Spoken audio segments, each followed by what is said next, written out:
بسم اللہ الرحمن الرحیم. شان اہل بیت رضی اللہ عنہم. اہل بیت یعنی اللہ کے نبی صلی اللہ علیہ وسلم کے گھر والے. ٹھیک ہے, کیا شان ہے ان کی؟ اللہ تعالیٰ فرماتے ہیں قرآن پاک کے اندر, اعوذ باللہ من الشیطان الرجیم, بسم اللہ الرحمن الرحیم,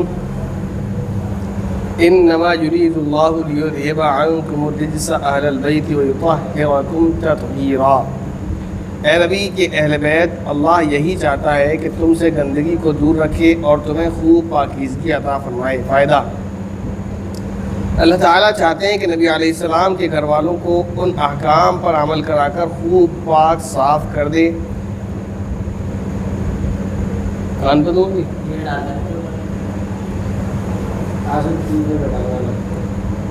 جو اس آیت سے پہلی والی آیات میں بیان ہوئے اور ان کے مرتبے کے موافق ایسی قلبی یعنی دلی صفائی اور اخلاق کی, صحیح لفظ ہوتا ہے اخلاق, بہت سے لوگ کہتے ہیں اخلاق نہیں ہوتا, اخلاق ہوتا ہے, اور اخلاق کی ستھرائی عطا فرمائے جو دوسروں سے ممتاز یعنی علیحدہ, ممتاز علیحدہ, فائق یعنی جدا. ٹھیک ہے نا, ممتاز کسے کہتے ہیں؟ ایک چیز جو دوسرے سے علیحدہ ہو اس کو کہتے ہیں یہ اس سے ممتاز ہے. ٹھیک ہے نا.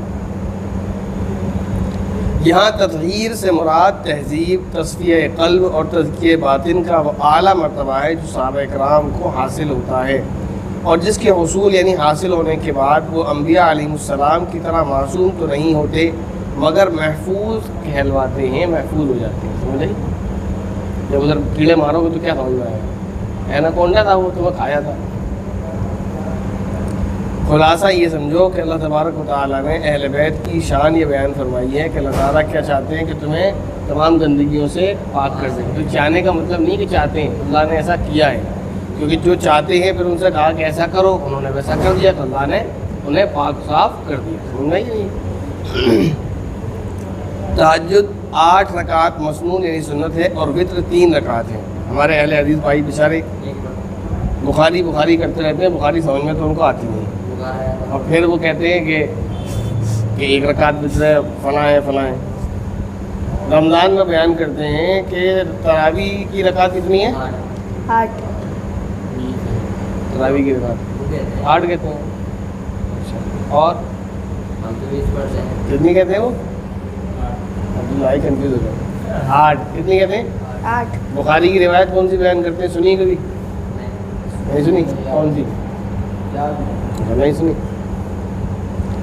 وہ یہی روایت بیان کرتے ہیں حضرت عائشہ رضی اللہ تعالیٰ عنہا والی. کئی بار سن لینا, رمضان آئیں گے پھر سن لینا. کیا روایت بیان کرتے ہیں کہ حضرت عائشہ رضی اللہ تعالیٰ عنہا فرماتی ہے کہ نبی پاک صلی اللہ علیہ وسلم رمضان اور رمضان کے علاوہ میں 11 رکعت سے زیادہ نہیں پڑھتے ہیں. ہونا ہی نہیں ہے. ٹھیک ہے, تو اس پہ نہیں چل رہے ہیں. تراویح کی بات جب آئے گی جب کریں گے. اس میں ایک چیز سمجھو, وہ کیا کہتے ہیں تراویح کی رکعت کتنی ہے؟ 8. اور حدیث میں کیا الفاظ آ رہے ہیں؟ حضرت عائشہ کیا فرمانے کتنی رکعت پڑھتے تھے؟ تو وطر کتنے رکعت ہو گئے؟ کتنے ہوئے بھی 3 رکعت. اور 3 رکعت پھر بھی نہیں پڑھتے. سمجھ آئی نہیں؟ یعنی دعویٰ کچھ, دلیل کچھ, اور عمل کچھ. دعویٰ یہ ہے کہ تراویح کی رکعت کتنی ہے؟ 8. اور دلیل کیا ہے کہ اللہ کے نبی 11 رکعت سے زیادہ نہیں پڑھتے تھے. اور عمل کیا ہے؟ وطر کتنی رکعت پڑھتے ہیں؟ 1. کس حدیث سے کیا ثابت ہوتا ہے؟ وطر کی کتنی رکعت ثابت ہوتی ہیں؟ 3. تراویح کی تو بعد میں بات کریں گے, وہ رمضان میں کر لیں گے, بعد میں کریں گے. وطر کتنی ثابت ہو رہی ہیں؟ 3. حضرت ابو سلمہ بن عبد الرحمن سے روایت ہے کہ انہوں نے حضرت صدیقہ عائشہ رضی اللہ تعالیٰ عنہ سے دریافت کیا, پوچھا کہ رمضان میں حضرت صلی اللہ علیہ وسلم کی نماز کیسی ہوتی تھی؟ حضرت عائشہ رضی اللہ تعالیٰ عنہ نے فرمایا, دیکھیے سوال کیا تھا راوی کا رمضان کے تعلق سے, اور حضرت عائشہ نے پہلے ہی وہ جواب دے دیا جس سے فتنہ ختم ہو جائے. لیکن پھر بھی لوگ فتنہ پیدا کرتے ہیں. اگر سوال تھا راوی کا رمضان کے تعلق سے, اگر وہ یہ کہتی رمضان میں اتنا پڑھتے تھے تو پھر بھی کہیں جا کے ان کی دلیل بن سکتی تھی کہ تراویح کتنی رکعت ہے؟ 8. پھر بھی ان تک ان کی بن سکتی تھی. لیکن انہوں نے آگے لفظ بڑھا کے اس کو مسئلے کو ہی ختم کر دیا کہ اس بات کا تراویح سے کوئی لینا دینا نہیں ہے. کیا فرمایا؟ حضرت عائشہ صدیقہ رضی اللہ تعالیٰ عنہ نے فرمایا کہ حضرت صلی اللہ علیہ وسلم رمضان اور غیر رمضان میں 11 رکعتوں سے زیادہ نہیں پڑھا کرتے تھے. سمجھ آئی نہیں؟ تو اس سے ایک چیز تو یہ سمجھ آئی فطر کتنی رکعت ہے؟ 3. دوسری چیز یہ بھی سمجھ میں آ گئی کہ یہ جو حدیث ہے اس کا تعلق تہجد سے ہے, تراویح سے نہیں ہے, کیونکہ تراویح رمضان میں ہوتی ہے, پورے سال نہیں ہوتی. اور یہاں کیا بیان ہو رہا ہے؟ پورے سال اللہ کے نبی ہوتے تھے. پہلے 4 رکعتیں پڑھتے, بس کچھ نہ پوچھو وہ کتنی حسین اور طویل یہی لمبی ہوتی تھی. پھر 4 رکعتیں اور پڑھ لیتے، بس کچھ نہ پوچھو وہ کتنی حسین اور لمبی ہوتی تھی. پھر 3 رکعت وتر کی پڑھتے تھے. ٹھیک ہے نا، حدیث میں وتر کا لفظ نہیں ہے کوئی کہنے لگے گا، وہ جو میں نے آپ کو بتایا. پھر 3 رکعت پڑھتے تھے. تو پھر 3 رکعت کون سی ہے؟ ظاہر وتر ہے. ٹھیک ہے نا. معلوم ہوا کہ تہجد کی 8 رکعت سنت ہے اور وتر 3 رکعت واجب ہے. آپ کو یہ نہ کہنا کہ وتر کی جب اس میں ذکر نہیں ہے تو آپ کیا کہہ رہے ہیں؟ آپ بتا دو کہ 3 رکعت کون سی تھی. مزہ ہی نہیں آئی کوئی، کیونکہ یہ ساری دنیا مانتی ہے کہ تہجد کی رکعت کتنی ہے؟ 8. تراویح کو بھی آپ کتنی مانتے ہو؟ 8. تو وہ 3 رکعت کون سی تھی وتر کے علاوہ؟ بتا دو. مغرب کی. چلو، صحابہ اکرام رضی اللہ عنہم کے متعلق چند عقائد. حب صحابہ و اہل بیت. حب کہتے ہیں محبت، ٹھیک ہے نا. صحابہ اکرام اور اہل بیت رضی اللہ عنہم کے ساتھ محبت رسول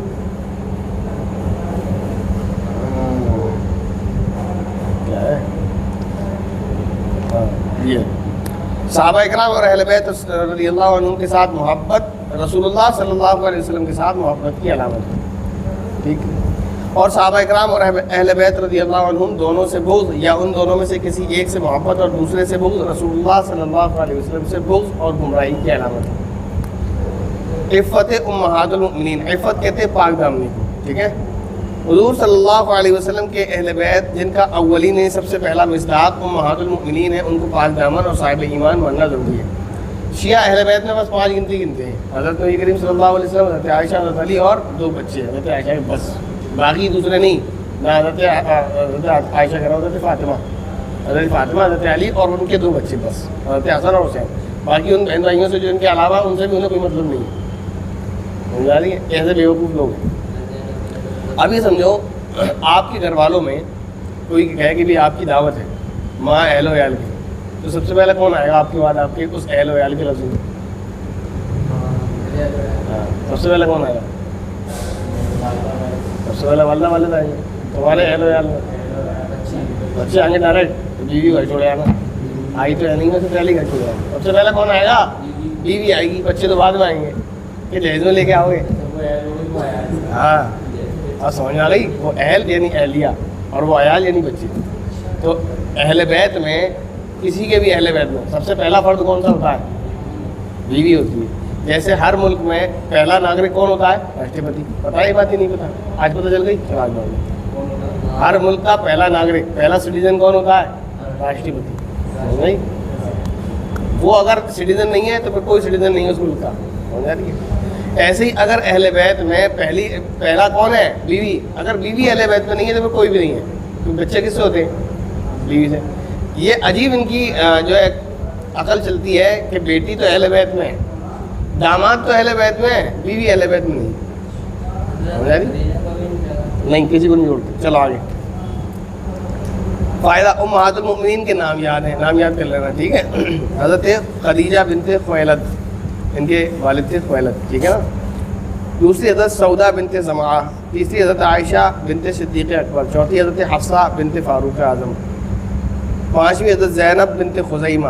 6ٹھی حضرت ام سلمہ بنت ابی امیہ. 7ویں حضرت زینب بنت جہش. 2 ہیں اللہ کے نبی کی بیوی زینب، ایک کے والد کا نام خزیمہ اور دوسری کا جہش. 8ویں حضرت جویریہ بنت حارث. 9ویں حضرت ام حبیبہ بنت ابی سفیان، حضرت امیر معاویہ کی بہن. 10ویں حضرت صفیہ بنت حیی، یہ ایک یہودی کی بیٹی تھی جو آخر تک نہیں سدھرا تھا. 11ویں حضرت میمونہ بنت حارث رضی اللہ تعالیٰ عنہ. مشاجرات صحابہ. مشاجرات کہتے ہیں نوک جھونک کو. سمجھ بھائی؟ کیا اس کے بارے میں ہمیں عقیدہ رکھنا چاہیے؟ کیا جاہلوں کی طرح ہمیں صحابہ کے خلاف بات کرنا چاہیے؟ کہتے ہیں مشاجرات صحابہ رضی اللہ عنہم میں حق حضرت علی رضی اللہ تعالیٰ عنہ کی جانب تھا اور ان کے مخالف خطا پر تھے. ٹھیک ہے نا. لیکن یہ خطائے عنادی یعنی دشمنی کی وجہ سے نہ تھی، بلکہ خطائے اجتہادی تھی. ٹھیک ہے. اس چیز کو سمجھنے کے لیے بہت اچھی طرح سے یہ سمجھو. ہم یہ سمجھتے ہیں کہ حضرت علی کو حضرت علی تھے، ان کے خلاف کھڑے ہوگا حضرت معاویہ، تو یہ بھی تو سمجھو وہ حضرت معاویہ تھے. آپ ان کو اپنی طرح کیسے دیکھ رہے ہو؟ اللہ کے نبی کے 2 شاگرد ہیں، ایک حضرت علی اور ایک حضرت معاویہ. دونوں تو اپنی جگہ پر برابر ہیں. وہ ایک بات الگ ہے کہ حضرت علی کی فضیلت زیادہ ہے کہ وہ خلفائے راشدین میں ہیں، وہ اصحاب بدر میں ہیں. ٹھیک ہے نا. ان کی فضیلت زیادہ ہے حضرت امیر معاویہ رضی اللہ تعالیٰ عنہ کے مقابلے میں. لیکن یہ بتائیے حضرت عمر فاروق رضی اللہ تعالیٰ عنہ جب خلیفہ بنے تھے تو حدیث آپ نے سنی ہوگی, پڑھی ہوگی, اگر اس سے پہلے میرے پاس کتاب پڑھی ہے تو حضرت عمر رضی اللہ تعالیٰ عنہ جب خطبہ دے رہے تھے تو انہوں نے لوگوں سے سوال کیا ہے, لوگوں اگر تم مجھے غلطی پر پاؤ, خطا پر پاؤ تو کیا کرو گے؟ کچھ یاد آ رہا ہے؟ تو مجمع میں سے کوئی اٹھا تھا, اس نے کیا کہا تھا کہ ہم تجھے اس تلوار سے سیدھا کر دیں. سمجھا ہی نہیں آئی بات. تو وہاں نہیں دیکھ رہے وہ کسی کے خلاف کھڑا ہوا, حضرت عمر رضی اللہ تعالیٰ عنہ کے مقابلے کون؟ ایک دوسرے صحابی. کیوں کھڑے ہوئے وہ کیا کہہ رہے تھے؟ ہم تمہیں غلط دیکھیں گے تو ہم تمہیں سیدھا کر دیں گے. سمجھا ہی نہیں آئی بات. تو یہی چیز ہے جہاں حضرت علی رضی اللہ تعالیٰ عنہ اپنے آپ کو درست سمجھ رہے تھے, ٹھیک ہے نا, ایسے ہی حضرت امیر معاویہ رضی اللہ تعالیٰ عنہ اپنے آپ کو درست سمجھ رہے تھے. دونوں کے پاس اپنے صحیح ہونے کی دلیل تھی, ٹھیک ہے نا. لیکن جب دو لوگوں کے پاس دلیل ہوتی ہے تو ظاہر ہے ایک کی دلیل مضبوط اور ایک کی کمزور ہوتی ہے. بلا دلیل کوئی جھگڑا نہیں تھا, نفس کی خاطر کوئی جھگڑا نہیں تھا. دونوں کا جھگڑا کس بنیاد پر تھا؟ دلائل کی بنیاد پر. سمجھ آ رہی ہے؟ اور خطا اجتہادی پر طعن یعنی طعنے مارنا اور ملامت یعنی برا بھلا کہنا جائز نہیں ہے, بلکہ سکوت یعنی خاموشی واجب ہے. اور حدیث پاک میں اس پر ایک اجر کا وعدہ ہے. حدیث شریف میں آتا ہے کہ جب مجتہد کوئی اجتہاد کرتا ہے اور اپنے اجتہاد کے ذریعے سے وہ صحیح راہ پا لیتا ہے تو اس کو 2 اجر ملتے ہیں. اور مجتہد جب اجتہاد کرتا ہے اور اجتہاد میں خطا کر جاتا ہے تب بھی اس کو 1 نیکی ملتی ہے اجتہاد کرنے کی. سمجھ آ رہی نہیں آ رہی بات؟ حق حضرت حسین رضی اللہ تعالیٰ عنہ کے ساتھ ہے. آگے سمجھیں, حضرت حسین رضی اللہ تعالیٰ عنہ اور یزید کے باہمی اختلاف میں حضرت حسین رضی اللہ تعالیٰ عنہ حق پر تھے, اور یزید کی حکومت نہ خلافت راشدہ تھی نہ خلافت عادلہ تھی, اور یزید کے اپنے عملی فسق سے حضرت امیر معاویہ رضی اللہ تعالیٰ عنہ بری ہے. سمجھ آئی؟ یزید نیک مسلمان نہیں ثابت ہوتا, سمجھ آ رہی ہے, لیکن جب اس کو نامزد کیا گیا, جب حضرت امیر معاویہ رضی اللہ تعالیٰ عنہ نے اس کو اپنا جانشین بنایا تھا, اس وقت تک اس کے برے عمل ثابت نہیں تھے. سمجھ آئی؟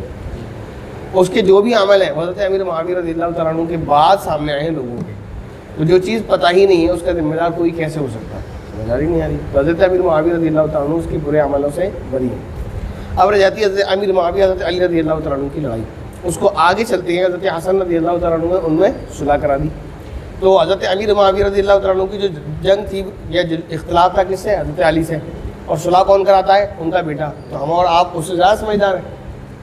بتائیے کیا ضرورت ہے زبان چلانے کی؟ گھر کے لوگوں میں چچا باباؤں میں لڑائی ہوئی اور جو ان کی اولاد ہے انہوں نے صلح کر لی, محلے والے بھونک رہے ہیں. کوئی سمجھ میں آنے والی بات ہے؟ محلے والے کون ہوتے ہیں؟ جو گھر کے بڑے تھے ان میں اختلاف تھا, اب جو دوسری نسل میں بڑے انہوں نے صلح کر لی, بات ختم ہو گئی.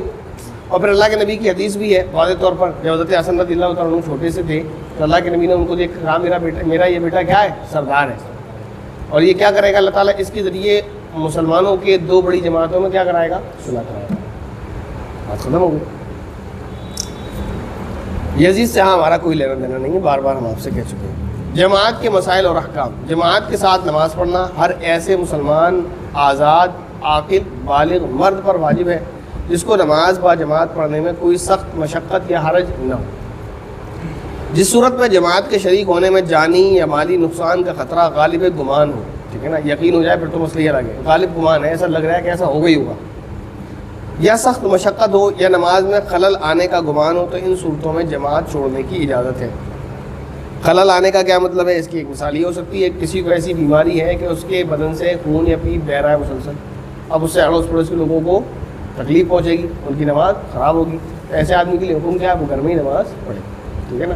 نزلہ زکام کھانسی بخار اور چیز ہے, اس سے کسی دوسرے کو پریشانی نہیں ہوتی, لیکن کسی کے زخم پھوٹ رہے ہیں, خون پیپ نکل کے بہ رہا ہے, تو اس سے دوسرے کو پریشانی ہوتی ہے اور مسجد کی حرمتی ہوتی ہے. لہٰذا وہ کیا کرے گا؟ اپنے گھر میں نماز. 2 آدمی ہوں تو بھی جماعت ہو جاتی ہے, دوسرا اگرچہ نابالغ بچہ ہی کیوں نہ ہو, نماز پڑھانے والا وہ بالغ ہونا چاہیے.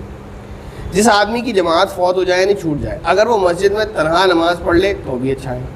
البتہ بہتر یہ ہے کہ اگر دوسری مسجد میں جماعت مل سکے تو وہاں چلا جائے اور جماعت سے نماز پڑھے, ٹھیک. مریض کی عیادت کے وقت کی دعا. اسأل اللہ العظیم رب العرش العظیم ان یشفیک, میں اللہ عظیم سے سوال کرتا ہوں جو عرش عظیم کا رب ہے کہ وہ آپ کو شفا عطا فرمائے. یہ دعا مریض کے پاس 7 مرتبہ پڑھنی چاہیے, ٹھیک ہے نا.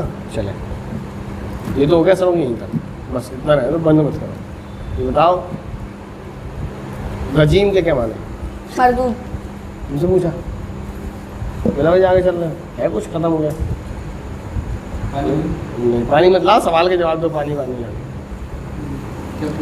الرحمن اور الرحیم ان میں کیا فرق ہے؟ دونوں کے معنی رحم کرنے والا، فرق کیا ہے؟ الرحمن بہت رحم کرنے والا، غلط جواب، غلط ہے، پانی جاؤ، بس پانی ہے۔ چلو مطلب بیٹھ جاؤ کر جا کے۔ ہاں الرحمن کے معنی کیا ہے؟ سب پر مہربان، جو اللہ کو گالیاں بھی دے رہے ہیں اللہ تعالیٰ ان کو بھی روزی دے رہا ہے، سمجھ آئی نہیں آئی بات؟ وہ سب پر مہربان ہے، ٹھیک ہے؟ ابھی سمجھ نہیں آئی پھر کیسے آئی؟